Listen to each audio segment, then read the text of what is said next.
Hi, welcome to the Shelly Studio. Today I'm working on my 100-day project and we are in the red, just coming to the tail end of red, I think. Last week's video was also about red.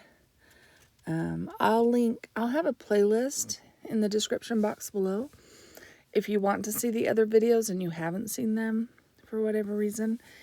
And I'll also have a list of the colors that I'm using to create these abstract little pieces. I'm just using paint from my stash. I just grabbed everything that had red in the name or I thought looked red. A lot of them, some of them look a bit orange, but they did say red. And there's one that looks really orange and it says Cadmium Red Light, and it looks really orange. I don't know if I have that one on these two, mostly on the last batch did I have that one. And these were inspired by the book, The Secret Lives of Color, which has been really fun, and I've been reading excerpts from them.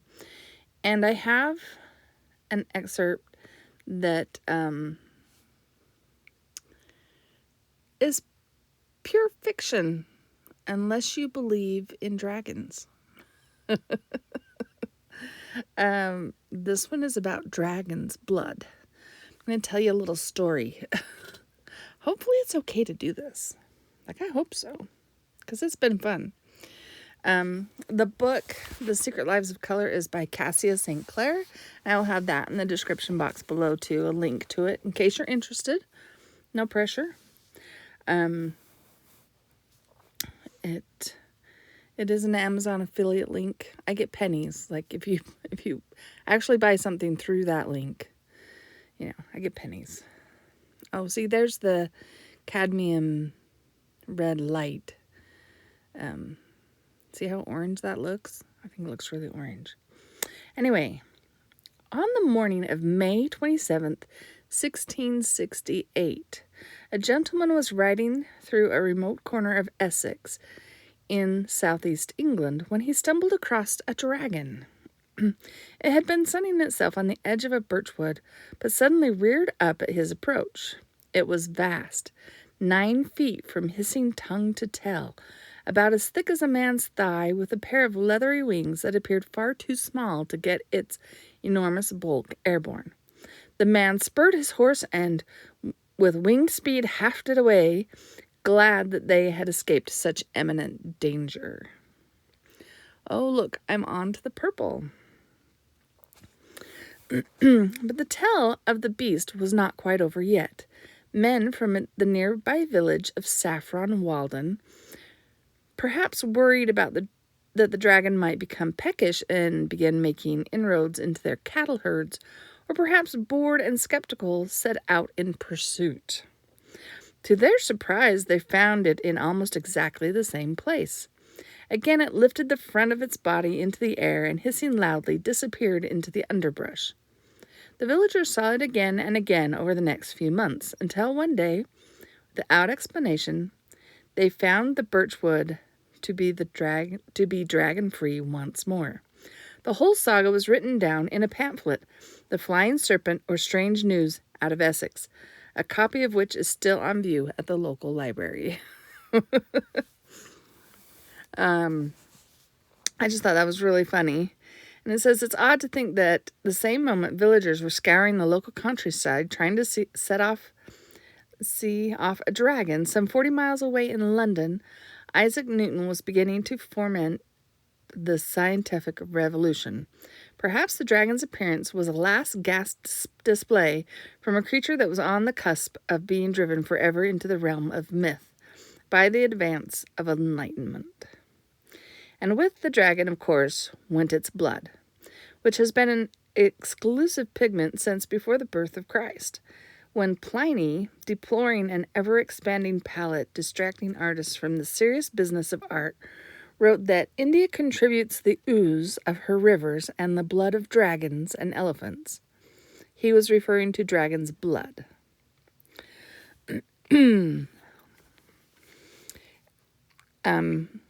It was believed that the elephants had cooling blood, and dragons during the dry season craved something cool to slake their thirst, and the dragons would hide in trees, waiting to ambush any elephants that might wander underneath, and then pounce. Sometimes they killed the elephants outright and drank their blood, but sometimes the elephant would crush the dragon and they would die together, their two bloods mixing to form the red resinous substance called dragon's blood. As with most myths, this one contains a nub of truth, overlaid with a great deal of embellishment. For a start, no animals of any kind, even mythological, are harmed in the production of dragon's blood. But this pigment does exist. It does come from the east, and trees do play a part in its production. It is, in fact, a wound red resin drawn often, though not exclusively, from the Dracana genus of trees. George Field, writing in 1835, wasn't enthusiastic. Not only was the pigment deepened by impure air and darkened by light, but it also reacted with the ubiquitous white lead that took forever to dry in oils. It does not, Mr. Field concluded sternly, merit the attention of the artist. Anyways, I just thought that was a funny story to end the red section. What do you think? The next section I'm working on is purple. And the colors in this chapter are Tyrian purple, Archil, magenta, mauve, heliotrope, and violet. And yeah, I'm adding some collage elements. I really like those little white circles. I think they're called Beehive paper. I picked mine up at Mulberry Papers and More store. It's mostly online, but I was there for like a crafting thing. We were making books, binding books. And so I got to shop their store while I was there, which was really fun. Because otherwise they're closed on the weekends. And those are the little papers I've been using, like that webbing stuff and the square stuff. I felt like this one needed a little white. So, and I'm just adding a little white to that circle as well, because I felt like it kind of faded out in the purple.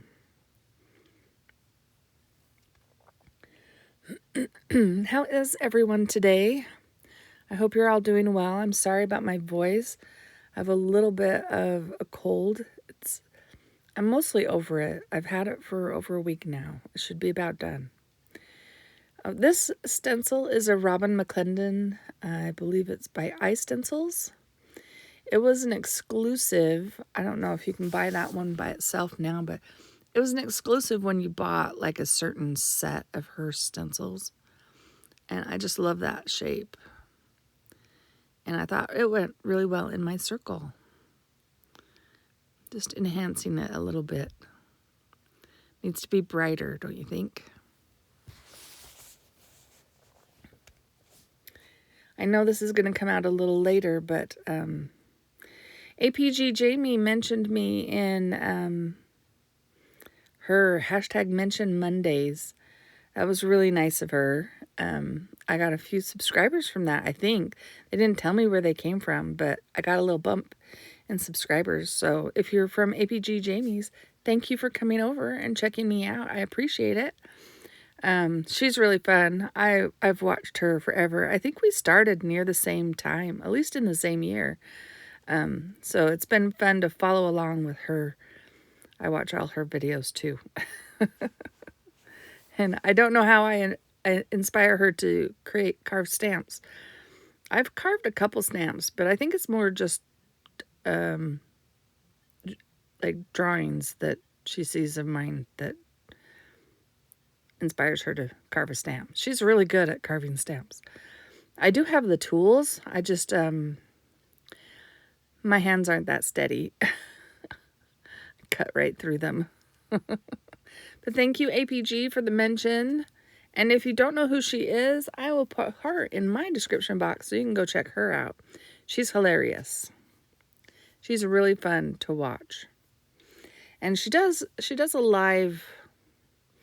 I'm not sure how often she does lives, but I catch them every once in a while.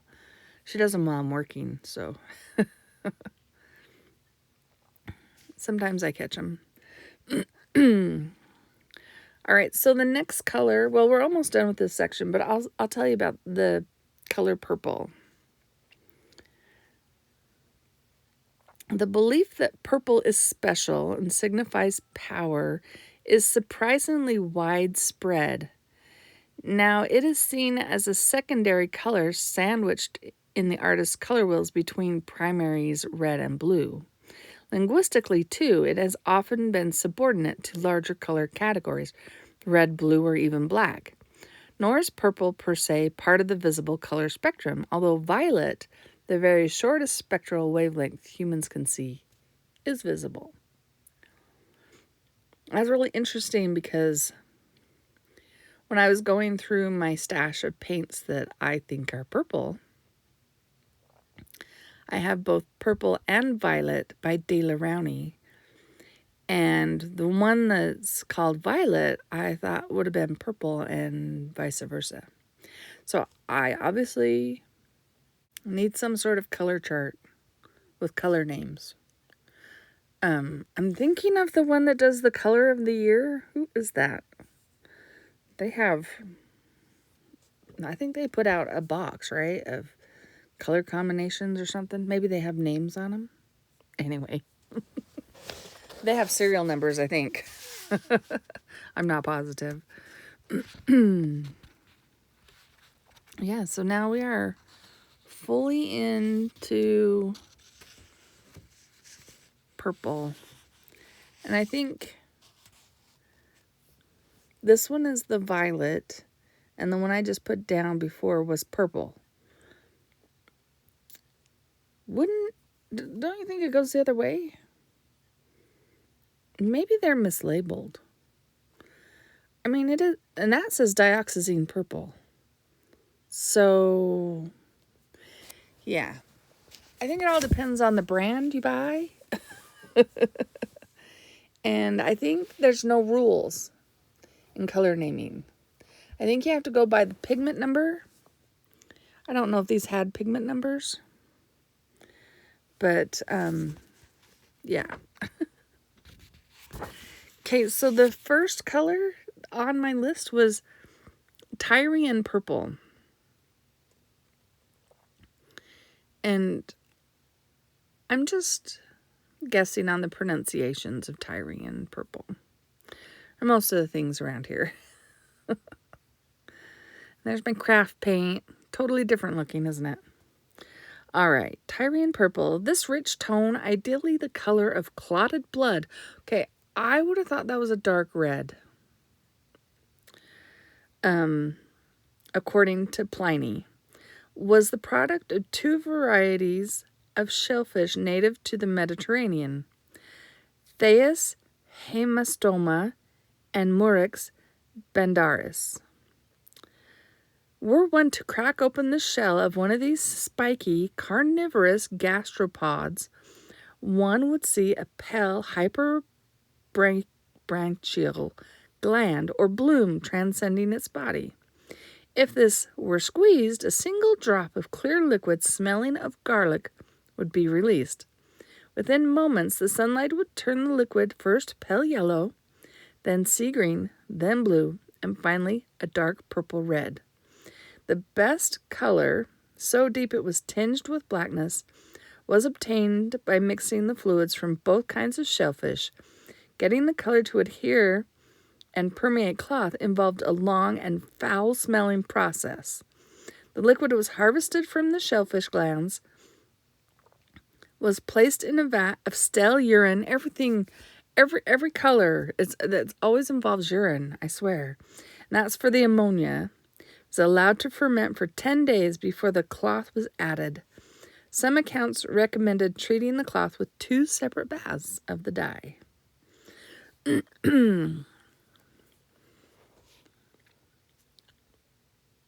The color's popularity was terrible news for the Murex and the Thais. Since each specimen contained a single drop, it took over 250,000 to make an ounce of dye. The piles of shells discarded millennia ago are so large they have become geographical features littered along the eastern coast of the Mediterranean. The huge labor involved, each snail, for example, had to be caught by hand, and two interrelated effects. The first was to make the Tyrian purple dye wateringly expensive. In the mid-4th century BC, it cost as much as silver. Soon enough, Tyrian dipped cloth was literally worth its weight in gold. By the 3rd century, one Roman emperor told his wife he could not afford to buy her a Tyrian dress. Now, rulers made it a thing that you could not, unless you were emperor or whatever, you could not be caught wearing the Tyrian purple, or you could face death.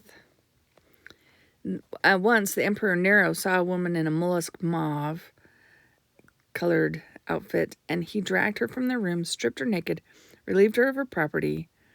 So seriously did he equate the color with imperial power. Crazy, right? So crazy.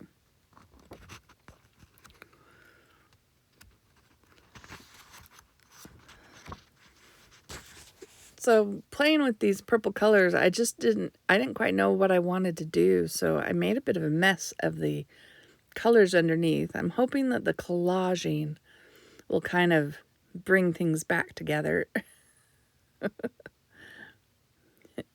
and I've been cutting little circles and things out of my papers. I decided I kind of like the little circles, the hand-cut circles that aren't so perfect.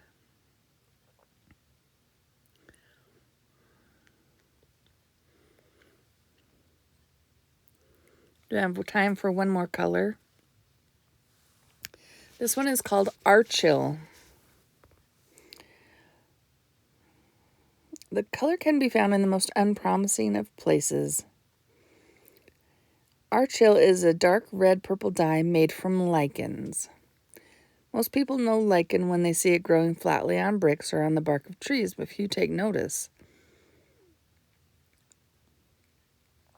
The lichen is kind of a grayish color and not really bright.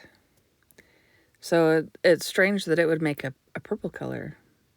I wonder what Archil purple actually looked like. Maybe it was a dusty purple. Doesn't really say for sure. But maybe we'll get into that on the next video.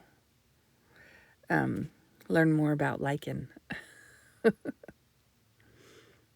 Because I am done with this set. Love this part, peeling off the tape. Sometimes it works better than others. Sometimes I notice I didn't rub it down hard enough and a little bit of paint leaks underneath. This one's looking pretty good. Well, I hope you like my pieces. What do you think? Do you have a favorite yet? If you do, let me know. Well, thank you all for watching. This has been a really fun project. I hope you're enjoying it. Hit like if you liked it. And I hope you have an awesome day.